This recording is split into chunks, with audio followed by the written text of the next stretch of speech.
You're listening to the People's Podcast. I was honest. Was I brutally honest? Yes. But I think that that's the problem. Everybody's so scared to be honest with one another. This is JSC Radio. It almost seems like it's becoming a tradition here in January where I bring this young lady in, except this time she's not coming alone. Y'all remember her from... We talked last year. It was a rather well-known conversation we had where she didn't exactly hold back. Something that I would say about, as far as a mission statement about why female sexuality or sexually empowered women matters to me is because I really, really firmly believe that this next wave of feminism, we have to have women who are allowed to have their own unique individual sexuality that is not disrespected, that is not, we don't have respect or things taken from us because we are our own individual sexual beings. And I think on the surface when I say stuff like that, it just sounds like, I want to suck all the dick I want and don't want anybody to talk to me about it, right? And along the way, along the way, I can say that she had one of the most distinctive interviews of 2017 that held up through the entire damn year. Just to give you an idea of who she is, she's the founder of The Female Condition, better known as FemCon, a web magazine centered around creating a feminist community that empowers women to live their best lives, and she's also an author. Her book is I'm Black and I Have a Dad. It sounds very simple, but it's really complex, and we're about to find out more about that because, ladies and gentlemen, making her illustrious return, our first return guest to the show, is Miss Jazmine Duke, but she did not come alone.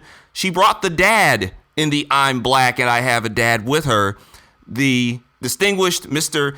Aaron Duke, who served our country in the United States Marine Corps. I'd like to welcome both of you to JSC Radio. Thank you for the nice intro. Sir, it's my pleasure. What's going on, Jazz? So, I'm going to get right to it.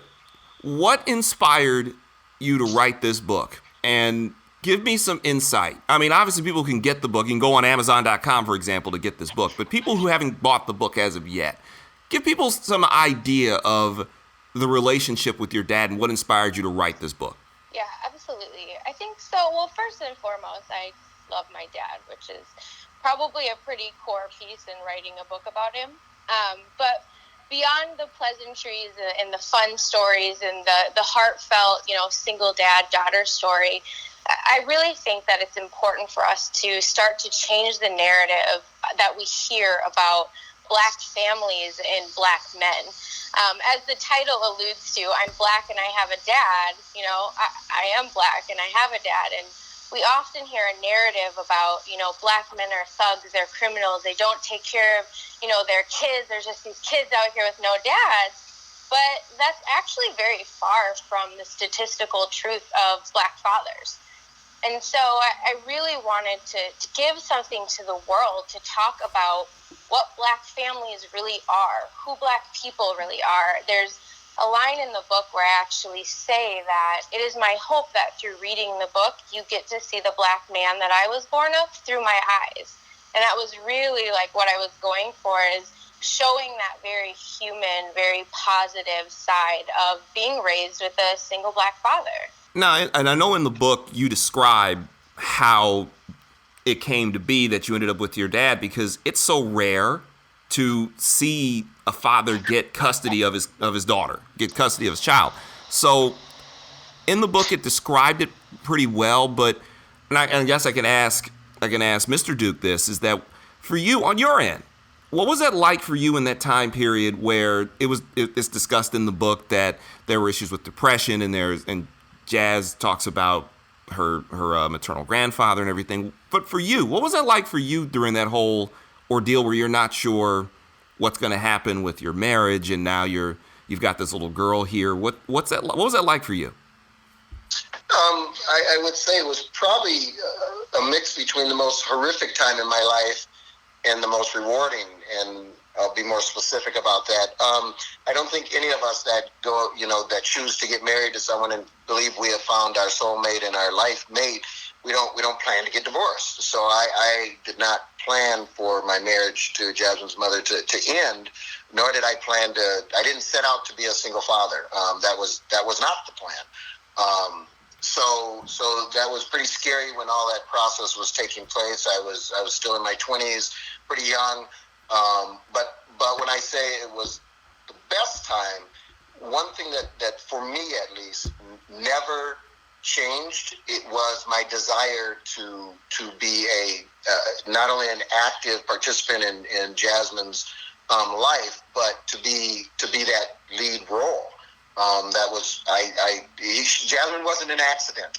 So she was a planned thing with my wife and I at the time, and I had plans for her, and just because my ex-wife and I chose not to be together didn't alter the fact that I still had plans for this little girl. And what I thought the present I could give the rest of the world.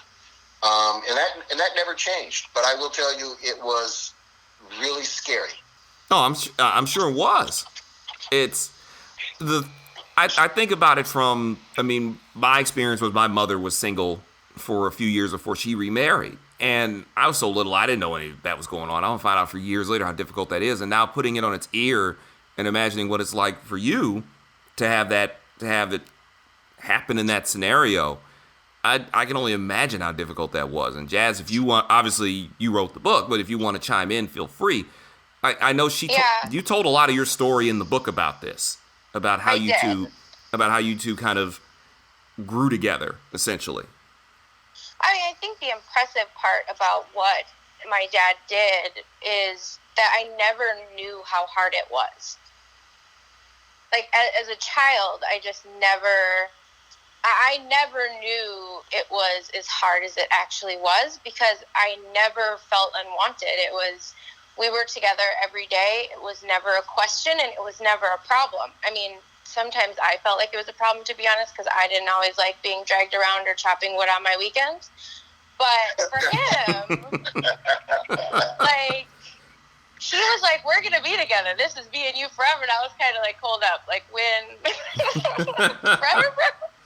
So I think, though, from a kid's perspective, and I just always felt very loved, and sometimes even too loved, right? Like, almost annoyed sometimes that he always wanted to be with me. But that's a very comforting thing for a child, to grow up knowing that your parents want you there 24/7, even when you're, teen and full of angst, and even when you're little and tearing up their house and ruining the carpet they just paid for. And I just never felt like he didn't want me there. And now, as I look back on it as a 32-year-old adult who hasn't even had kids yet, because I'm still mildly horrified by the thought, I'm like, geez, I can't imagine being in my 20s and having this 3-year-old tearing up my house, and I'm behind closed doors paying attorney's fees trying to make sure she stays here.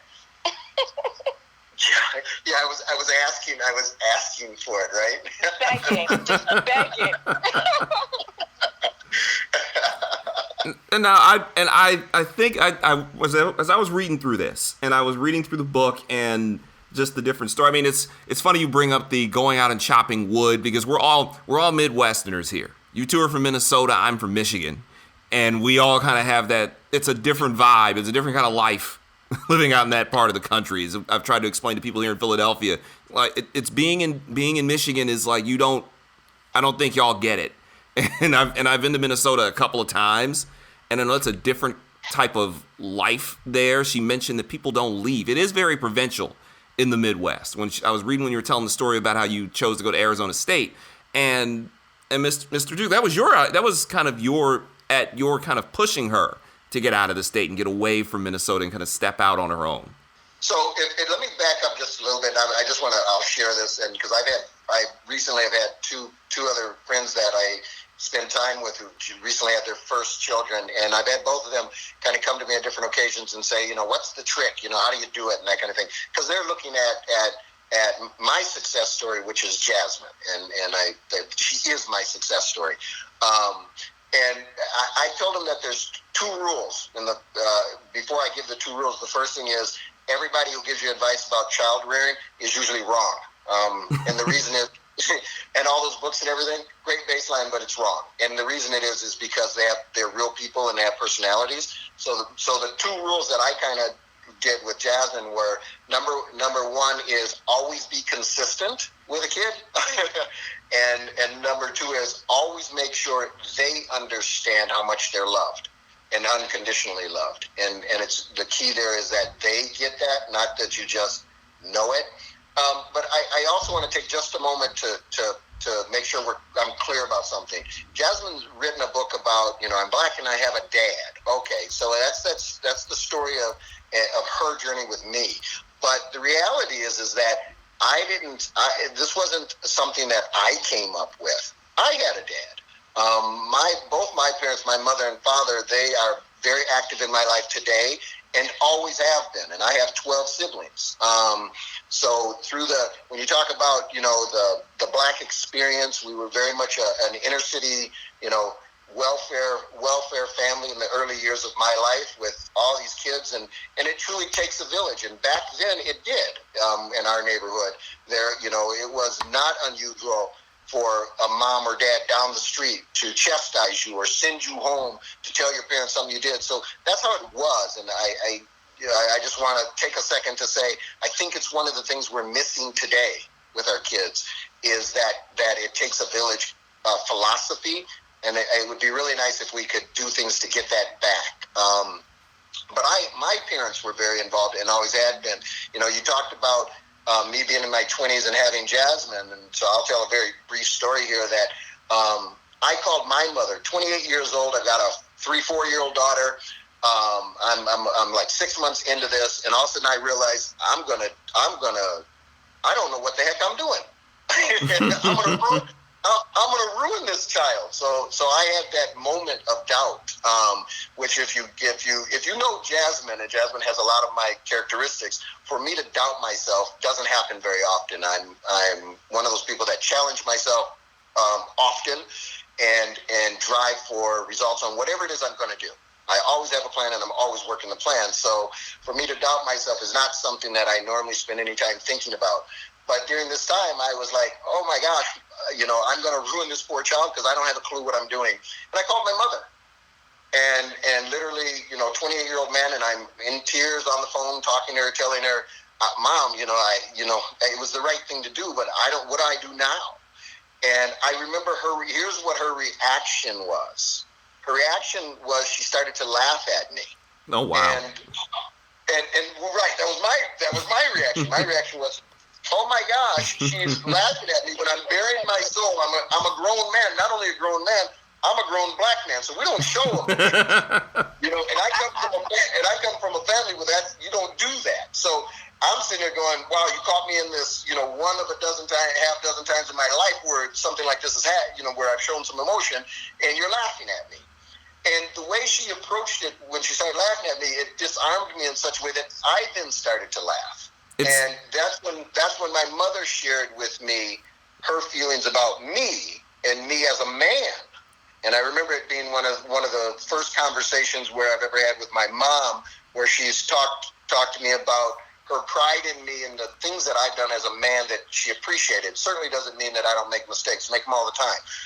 And basically she left me with, if you just do the best you can and you approach it the way you have approached life, she had no doubt in the fact that I would raise a successful child. And that meant an awful lot to me. And over the years, I've had similar conversations even with my father.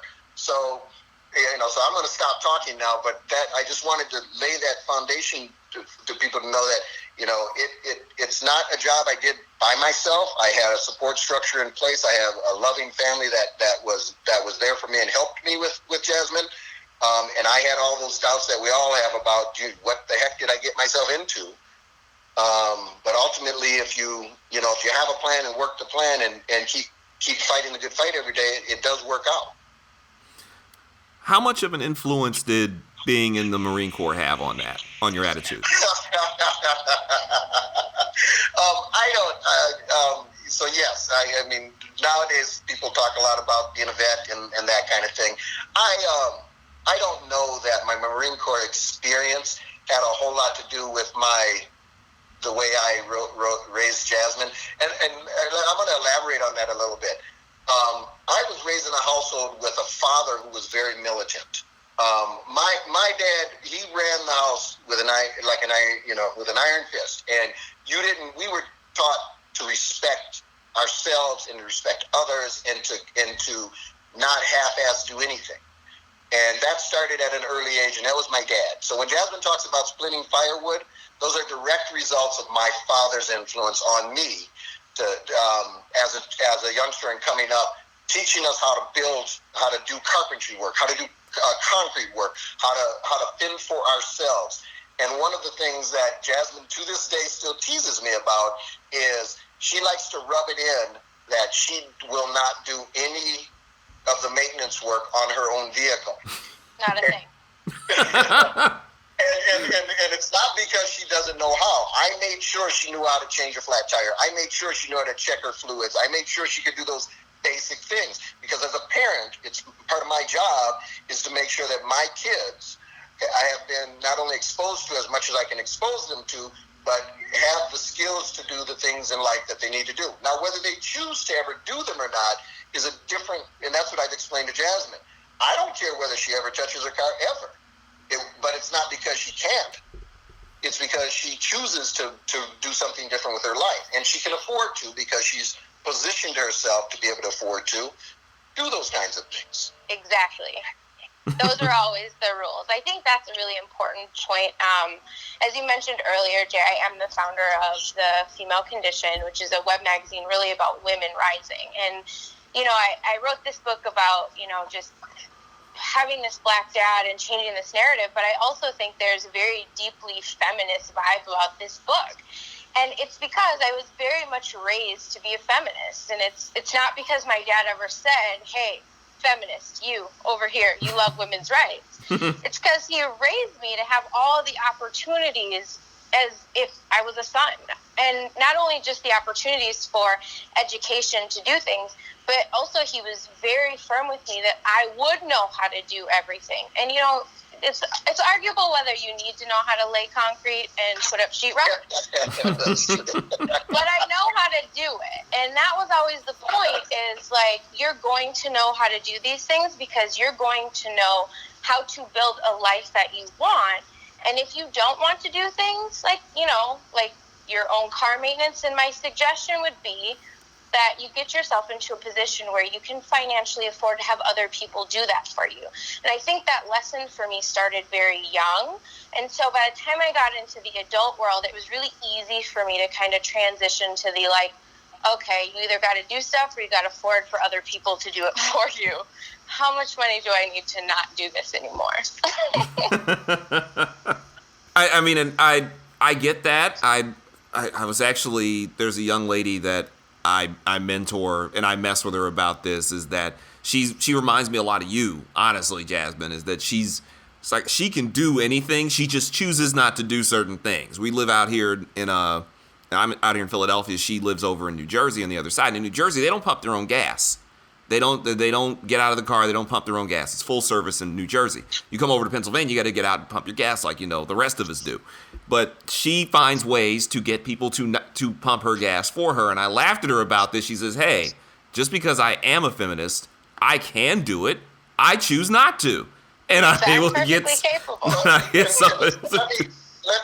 add something here. And, Jasmine made the comment, I didn't say, hey, you feminist. Because to be honest with you, I still struggle with, and this is some of my old school philosophies, but to me, it's not about being a feminist. It's about being a black person in America, and girl or boy, male or female. The narrative. Some parts of it change a little bit, but the baseline doesn't, and that is we live in a society. And I would say we have these platforms like we have today. Now, when I was a kid, there were far fewer. Technology has done some great things for us, but there were far fewer. And so I've had this conversation recently with some of my white friends where they talk about Black Lives Matter as an example. And one of the one of the conversations I have with them, and I tell them, and so I'm headed somewhere with this actually, is how do you explain to your child what the world's going to be for them? How do you prepare them? Because isn't that what we're to do as parents, is to prepare them for their future as productive adults in our society? And Jasmine, so I didn't look at it, and maybe this is because I didn't know what the hell I was doing. So I didn't look at it that she was feminist or macho man or anything. I looked at it as this is a black child that has to grow up and be a black adult in a world that's not designed for her. And I am a believer that change is best instituted from within, and this is where I got a big kick out of the fact Jasmine has talked to me now a couple times about people thinking that she and I agree on everything, and which is nothing could be further from the truth. We do, our base values are the same, but our approach to things can be totally different, and some of that is, you know, I'm a child of the 60s and 70s, you know, and she's a child of the 80s and 90s. So those opportunities and that the visibility and how we are dealt with as blacks is different. We still fight the same fight, but our ability to stand up for ourselves has a whole different flavor now. And I was talking about the Black Lives Matter thing, and some of the conversation I've had with some of my white friends is, what do you tell your son or daughter who's about to go out and embark in this world and go off to college or whatever? What do you tell them about their interactions with the police? Because they will have them at some point. And what do you tell them about their interactions at the local grocery store or their interactions in other places? They don't have to deal with the getting stopped by the police and being asked, what are you doing here? Not because you're speeding or done anything illegal. So what does that mean? So what do you tell your kids? And I think, for me at least, it's trying to set the narrative with them and get them to start thinking about our existence here is different. And that's some of the things that I instilled in Jasmine. And I always told her, you know, you have to fight for what you want, and you have to be 5 times better. And it's not because you are in any way less than someone else. It's because we live in a world that requires that of you because you're black. So I just want to be clear. I didn't have any foresight to say that Jasmine. I love what she's doing with FemCon, and I am 150% supporting her. I do. I will also say though that she doesn't always have to share with me some of the stuff that she's doing as an adult because she's still my baby. But I'm 150% behind her. But it wasn't because I wanted her to be a feminist, but it was because I wanted her to grab the world by the nuts, excuse the analogy, and shake it till it screams. Oh my. You know? I hear that, and I mean, and just hearing you say that, because I guess I'm from the generation that's in between yours and Jasmine's. I was born 1979, so I'm old. I'm just kind of coming. I was born into the 70s, lived through the whole 80s into the 90s, so I've been on both ends of the spectrum. So to hear you describe it, I mean, I've been that guy who's been stopped on highways. I tell people the story of when I was driving through Michigan, getting stopped for doing 40 and a 45, or getting followed around Michigan State's campus one night after a party by a cop, being asked, "What are you doing here? Where were you going?" The constantly having to check in. And I've always been one to relate. I've always tried to relate what women go through and a lot of the feminist ideology with what black men go through. Because in its essence, it's all discrimination. And it's kind of trained into our head that, or at least at an early age, it's like, this is how it is, but now people want to fight it. They don't want to stand there and say, oh yeah, this is how it was when I grew up. Well, this ain't the time you grew up. It's 2017. This ain't 1957 or 67 or 87 or even 97 when I was in college. It's a different time. Right, and thank God that we have more of that platform now.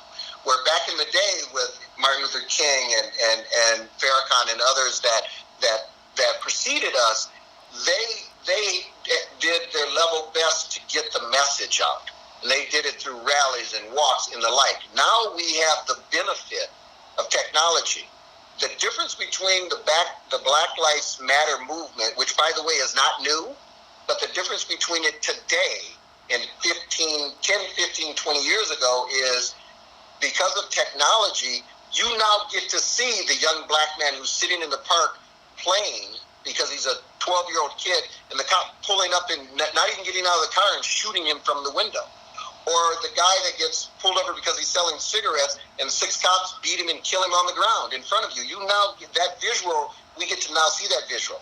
My whole life, when I tried to explain to people that when I owned a house in Minnetonka, which is a expensive suburb in Minnesota, that my brother and I owned together, that we used to get stopped driving home every night, that we had to plan into our day, if we were headed to work, the extra hour, because we had to plan for the fact that the day may be the day we're going to get stopped again and have to talk to the cop for a half an hour and not get a ticket because you haven't done anything. So what the difference today is, now we have the ability to see these things, to bring it into the ivory towers that people sit in. I am not a poor person, so I work with professionals all day long. I live in a suburb. So, so I'm listening to people talk about things that they simply don't understand. So this gives us an opportunity to show them some of that stuff. Now, the sad commentary is, because we now have that opportunity and because we have people that are challenging and questioning, you now have a rise in the supremacist groups and the groups that want to see us go back to, when America was great. Which was at a time when the rest of us, minorities and women alike, were downtrodden. Yep. And so now those people are coming out of the woodwork because we've given rise to that. Not that it ever went away, but we've given rise to that because we are now threatening their superiority. Right. And we're living in a time right now where, especially this last 2.5, 3 years, where I hear both of my parents are still alive. My mother is in her 70s. You wouldn't know it by talking to her, but she's in her 70s, and she was in her 20s during the civil rights movement. And she said, this is no different than what it was like in 1965, 1966 now. It's like they're trying to get back. They're trying to fight that battle that was litigated 50 years ago.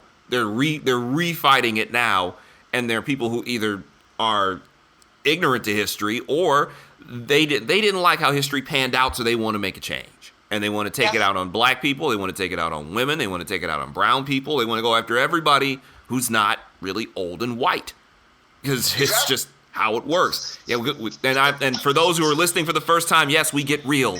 If this makes you uncomfortable, good.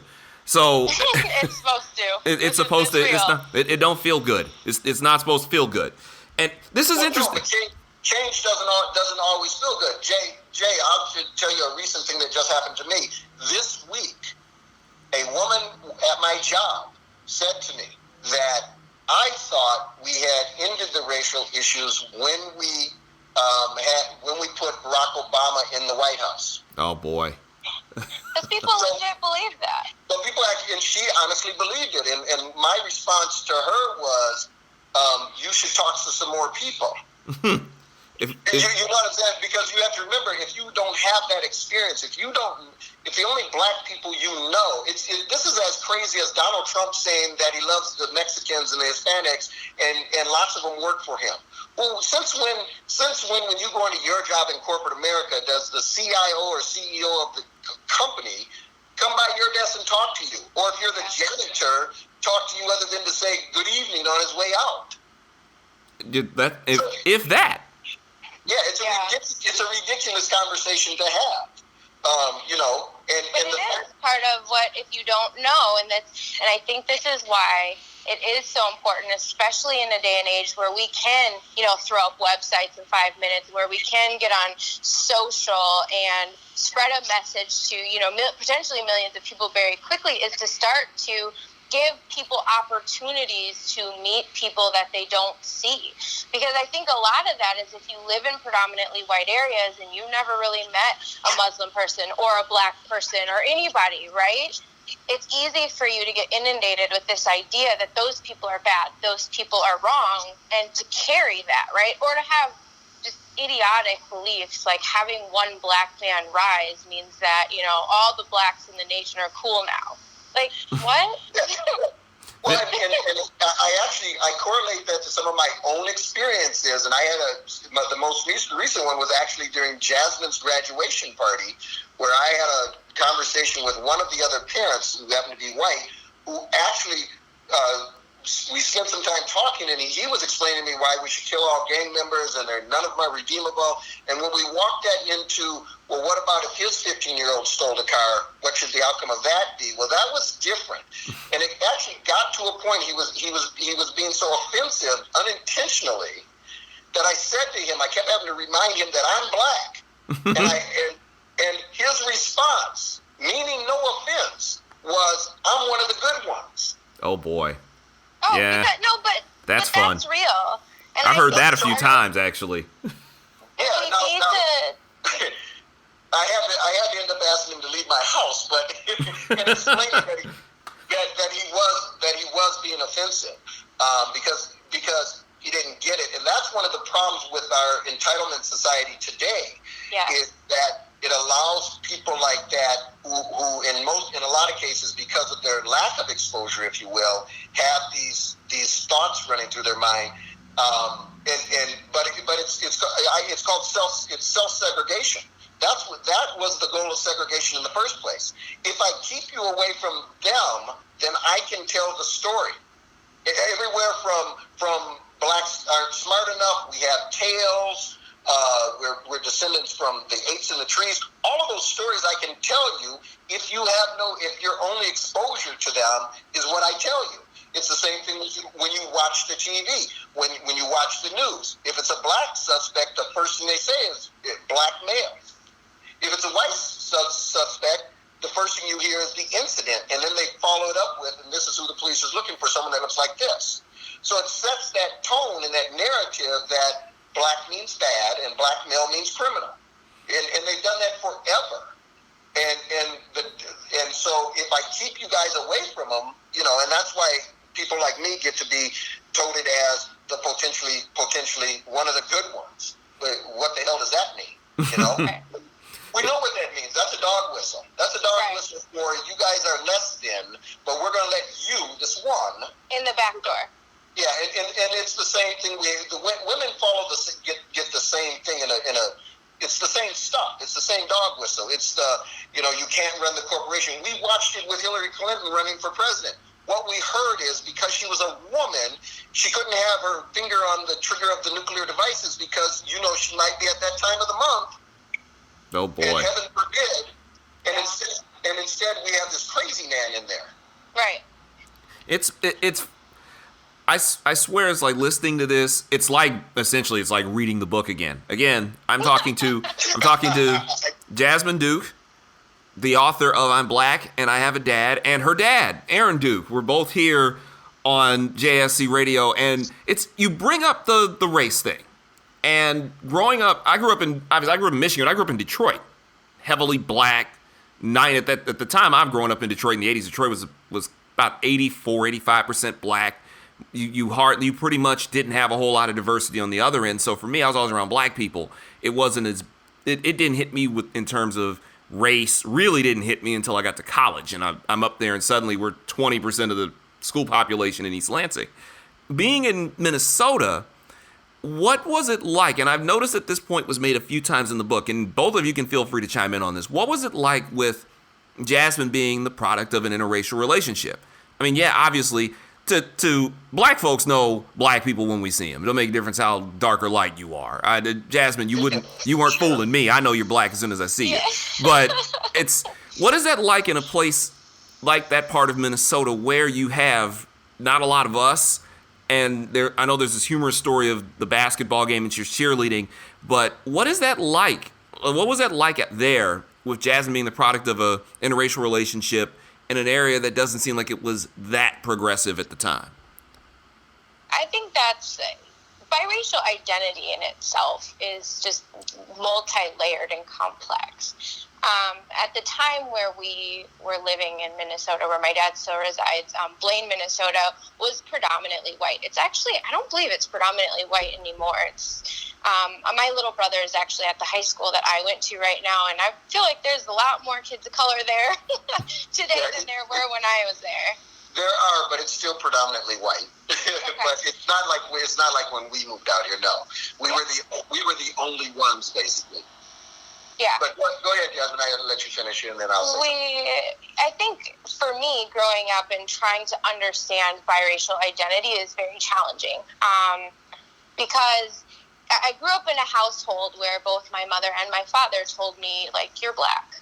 One drop, you black girl, head out into the world. And what happens is when you go out into the world, namely black folks will kick you back and tell you you're not black. Because my skin is light, because I don't have enough black features, because my hair's not black enough, right? So I was always kind of caught in this weird middle place where I was never black enough to be black, but I was never white. So I always looked different, and I had the little white girls rubbing my skin and asking me if I just tanned a lot or if it rubbed off. And we had, my first little boyfriend in 3rd grade. We were all good until his parents came to track and field day and saw me, and then after that we were never allowed to speak again. So I had kind of all of those, I guess, racially driven experiences of living in a predominantly white area, but I also had a tough time, other than within my family unit, really figuring out what a not 100% pure black identity meant for me. I've discovered a lot more of that as I've gotten older. And actually, funny story, so even when I published the book, I'm Black and I Have a Dad, I got blowback from people, what was I called? Light-skinned girls are always trying to be opportunists, stealing black women's stories. But you're black. You can't steal something. You can't steal something that's yours. Yeah, but I think it's important to call out that part of why biracial identity is so challenging is because it comes from our own fucking people. Hey now. Is because, if anybody asks me, what am I, they want to know what colors my skin, so they're really looking for where the blackness comes from. But then if I have the gall to identify as black, all of a sudden I'm an opportunist mixed chick, right? But I am black, and I don't have to say, I feel like I never have to say that I'm mixed because you can look at me, but if you ask me, what are you, which I get asked all the time, and I say, French, German, Irish, you're just sitting there at the edge of your seat waiting for me to explain my blackness to you. I see it all the time. I see it with, the light skin, dark skin wars have waged as long as we've been here in this country, as long as we've been around. That's going way back. That's back to the days of the paper bag tests and passing and being made fun of for being too black, not black enough. Barack Obama got it for a while that he was both too black and not black enough at the same damn time. Well, Colin Kaepernick, same thing. That's another one. Yeah. So, Jay, I'd like to speak on this for just a second, because I think that maybe this is a good spot to clear up some stuff about Minnesota, number one, and then maybe some of your listeners may be interested in to understand, because one of the things that I dealt with, like moving out, we talked about moving to the suburbs, so let's not talk about Minnesota as if there are no blacks here, because that would not be correct. There are a lot of blacks here, and I was raised in a black neighborhood my whole life. So I'll talk about that first, and then I'll tell you why I made the decision to take my daughter and move her out of the inner city and out of the hood, the neighborhood, if you will, where our comfort zone was, and move her out into an environment that allowed what she's describing to you to happen to her. First, I was raised in, as I said, I've always lived in predominantly black neighborhoods, but I've always gone to predominantly white schools. So, along with my brothers and sisters, my mother was, and this was during all the busing things that were happening mostly in the southern states.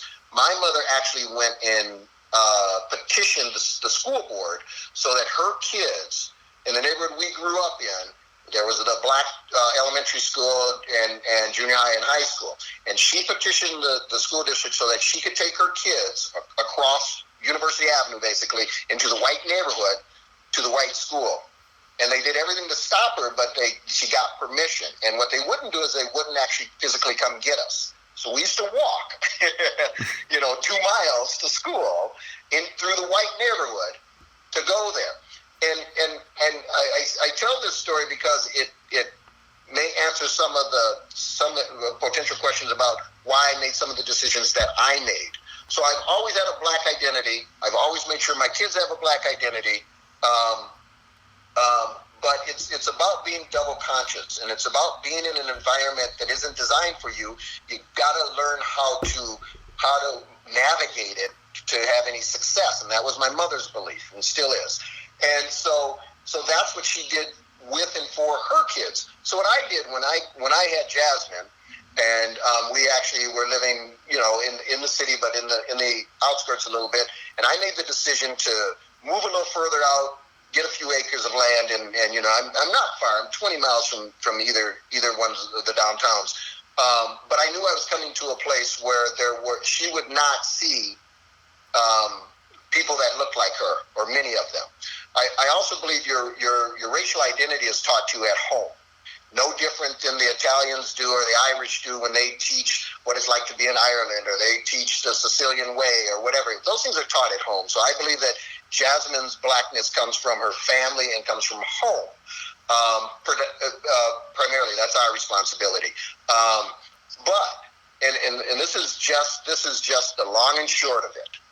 And I'm not apologetic about what I'm about to say. And that is this: we as a people are part of the problem. We don't give ourselves a break.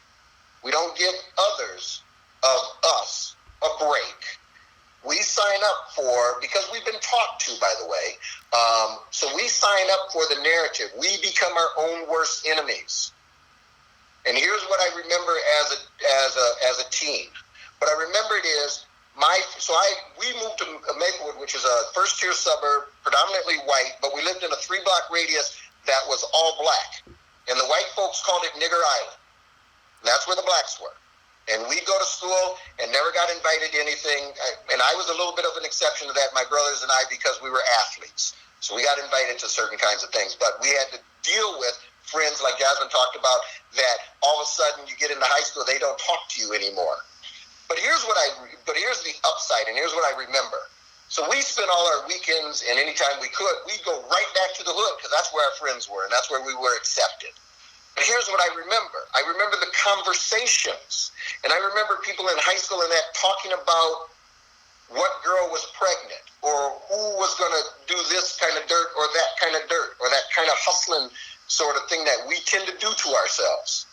But when I'm out in the suburb and I'm listening to the white folks, what they're talking about is what college I'm going to go to, what job I'm going to get. So, and I don't want to generalize too much and say it's all or nothing, because it's not. But it was much more prevalent, So to give yourself a chance. So what I did is I made the decision that life is hard enough and the battles are hard enough, especially as a teenager with all the other stuff that come at you, that I wanted to surround my child with people that talked about planning life and doing things in life and being successful.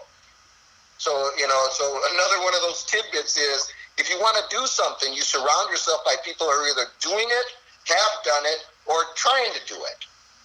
You can't learn how to be a successful business owner if you're not around any people that only people that have never owned a business. So I made that decision, and I took some heat for that by friends. I'm a sellout, because I moved out here, and my family actually had an intervention when I decided to move where I live right now, because they were concerned that I was taking my baby and moving out into an area where we were going to end up getting lynched. Wow. True story. Real talk, yeah. So my mom as well. My mother chose to stay in the inner city. And her mother's white.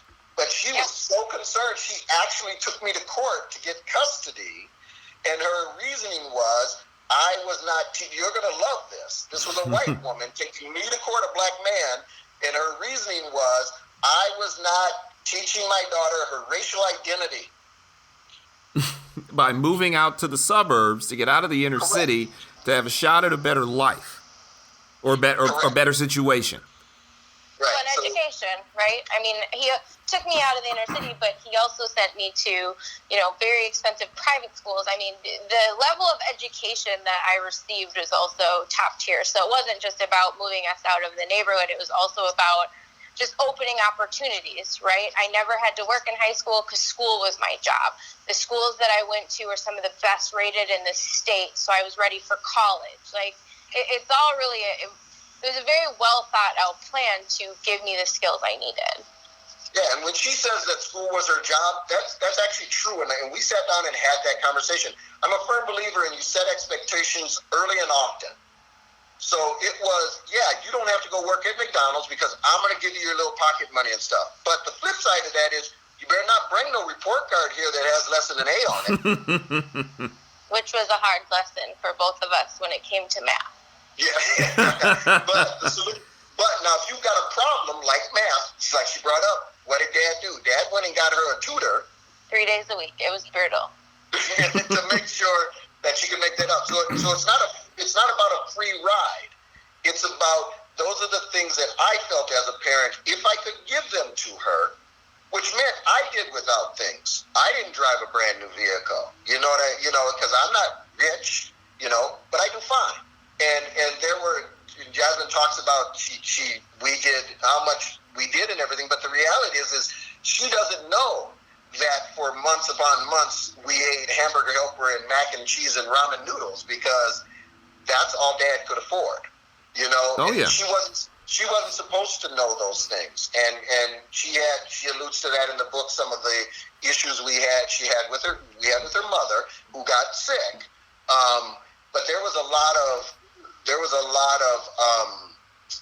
and people who've been through divorces get the whole fighting and stuff, but there were a lot of things that Jasmine never knew about. And what I did when Mom didn't show up for visitations and things and Dad had a date or whatever, Jasmine never knew that because my response was, hey, cool, didn't want to be alone tonight, so I'm really glad you're now staying home. And then we found something to do because it was more important to me that she never felt the pain of what us dumbass adults do.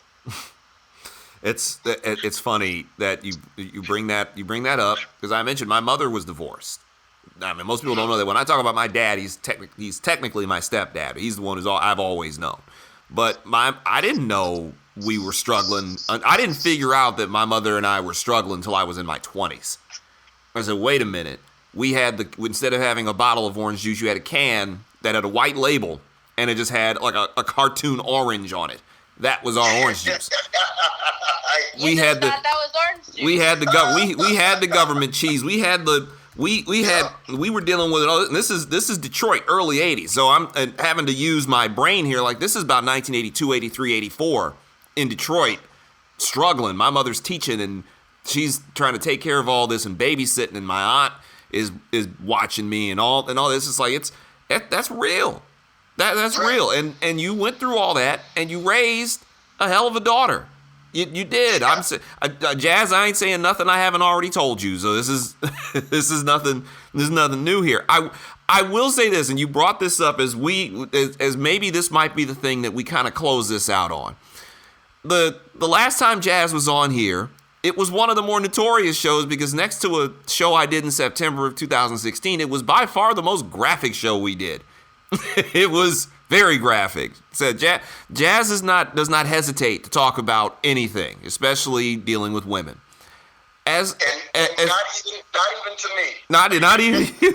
She doesn't hesitate. So that's what I'm gonna bring up here is that Jazz, you're very free. You're a free spirit. You're everything free. It seems. How does that vibe with your dad? How do you two? How do you talk about that? I guess not just how do you talk, but when was the first time you kind of just realized that Jasmine's doing her thing and is going to be as open a book as possible? When she was 4. I'm sorry. I'm actually serious. So here's what I'll share with you. When I knew Jasmine was going to be, and let's give her mother credit. Jasmine is very much has the personality of her mother, who is very much a free spirit and very much she's got a cool mix of driving and that free spirit kind of attitude. So and because I'm much more patterned, and I always have a plan, and I'm always working a plan. You know, her mother we would go on road trips and everything, and her mom would drive down the streets and get us lost, which would drive me crazy. And she would do it because she wanted to see different things. Where for me, it was, no, the pattern is we've got the plan, you know. So Jasmine has a great mix of that, which is awesome. I actually said something when I was thinking about this particular interview. I was thinking about it, and what I'll say, and then I'll let Jasmine talk, is I am blessed with the fact that way back in the day, if I could have said this is what I want my adult life with my adult child to be like, I think I have that, and I don't know exactly when it happened or how it happened, but I came to the realization that Jasmine and I were able to successfully maintain and still do a father-daughter relationship, which makes, from that perspective, Jasmine subordinate to me. But we are also best friends, and which makes us equals. So we have figured out, and I don't know that I could give someone this is how. I can only tell them that this is what we have, is that we are best friends, and we are father and daughter, and we successfully make that work. Well, first of all, let's just put it on the table that there are plenty of things that I do that my dad feels less than charmed over. He is endlessly supportive. I will say that. He not only, reads FemCon and keeps up on the stuff I'm writing about, he's continually sending me, articles or things he's reading about, abortion or feminist movements or the Me Too stuff that I know he wouldn't be reading if it weren't for the fact that I'm so invested, that now he's become very invested because now it's something that we can have together. But I think it really just comes from the fact that we've been together for so long. I just think we had to be one-on-one, and we had to get through everything together. And in the book, I talk about my first period, how I get my period, and I had been babysitting, and I come home, and I'm just pumped because, I'm a woman. I fucking got this. Show me some respect. I'm an adult now. I think I was 12. So I have, big announcement time. I'm bleeding, and he's like, show me where. And I'm like, this creep, are you serious with this right now? But it's because he's a dad, right? He's like, what do you mean you're bleeding? Tell me where. I'm like, no, my vagina. I'm bleeding. Hello, woman. Hey. Jay, the look on her face when I said that was I so deflated her unintentionally, and then I realized what she was talking about. So then I was embarrassed, but it was, that's what I do, is I protect my baby. But we had to go through all that together, and I think as a result of going through so much of that, we got to a place where it didn't mean we didn't have boundaries, but it just means that we can share things together. And personally, I think that raising your kids in an environment where they can talk to you about sex or periods or whatever, right, is the best case scenario, because I've always known that if something happened, I could go to my dad and tell him. I've never felt like if something happened to me or, I've always felt like I had that relationship, and that's very useful because it allows your parents to protect you, frankly. And there have been situations in my life, for example, I slipped something in my drink at college. And at the time, I was going to college in Minnesota, and all my friends knew my dad. So as soon as I started acting real woozy and throwing up everywhere, one of my friends grabbed me and called my dad, and he came to get me. And I woke up the next morning, and my dad was like, listen, I don't know what happened last night, but, you need to tell me what you need. You need to tell me if we need to go to the hospital. You need to tell me what we do next. And I think the fact that we could be together on that level has really set the stage for my entire life, so that not only with anything that's urgent and crazy, but also just things I'm into, right? He knows I'm continually half naked on Instagram. Is it his favorite? Yeah, not really. I would guess. Is he ashamed of it, or does he feel like he doesn't know who I am? Not at all. And if something were to happen to me, like, everything is in my dad's name. If something were to happen to me, my dad, I have no qualms about my dad looking through my iPad or cleaning up my apartment, or because he knows who I am as a person, and I know who he is as a person. And I think that's really powerful when you know who you're and I think I've always taught you, Jasmine, that I don't judge you. It's not about judgment, and I don't judge. You are who you are, and you are where you are in life, and that is beautiful. And you need to grab hold of it and make it bend to whatever you want it to be. So there's no judgment with me. I listen to parents nowadays who we got a friend now that's not a friend, but someone that Jill works with, my fiance, and their daughter has decided to identify as a male. And it's like, good. Good. They know who they are. Support them. You don't have to agree, but you do have to support. I think with that, as I think we could probably do this for another 2 hours, but this has been a hell of a conversation here, and I appreciate you guys. Before I let you go, obviously promote the book. Put over whatever shit you're doing, get it out there, make sure everybody hears this, because I want them to come to you, Jasmine. So get it out there, let them know what you're doing, tell them about the book and everything else. Well, first off, Jay, thank you so much for having me twice, and being so supportive about, helping me get the message about this book. I think, you and I talk a lot about how we need to come together and support each other and promote each other's businesses and help each other be successful. And I cannot tell you what it means to have you, reach out to me and offer to promote the book on your podcast. Well, I do appreciate it. Hey, it's my pleasure. I've always made it a point to tell people that the thing about this show is that, yeah, I talk a whole lot of shit about sports. I have a lot of fun on this show, but at the same time, I want there to be points where we can be somewhat serious. This is a hell of a like a serious conversation. Again, if you were uncomfortable listening to this, that's the point. But we need this. We need this sort of thing. And I will say this, your dad is the first male guest I've had on this show. I've had 5. Jazz is the first return guest. Everybody's been a woman. You're the first dude to break the ice in here besides me. It's the. I like that. I couldn't ask for a better person to do it. Mr. Duke, you've raised a hell of a young woman. I'll tell you that straight up. You've raised a hell of a young woman. She's an awesome person. And Thank you, Jay. Wouldn't have it any other way. Where can people find this book? Okay, for those of you interested, for more about me, first of all, my name is Jazmine Duke. I'm on all socials under that. We also have a Facebook page under Jazmine Duke as well for the book, where I post family photos, more funny stories, conversations that my dad and I are having on a regular basis. If you're looking to buy the book, it's called I'm Black and I Have a Dad. It is on Amazon in digital Kindle edition as well as paperback. And if you're interested in the work that I do on feminism, the website is thefemalecondition.com. Perfect. Thank you both for talking to me this evening. Appreciate you coming through here. And obviously, you're always welcome back. And Mr. Duke, thank you so much for coming on with her. And by the way, thank you for your service to the country too, sir. And thank you for supporting my baby girl. And there you have it. I want to thank Jazz and her dad, Aaron, for coming on this show. And yes, Aaron Duke is the first male voice that's not mine that has actually been featured prominently on this show.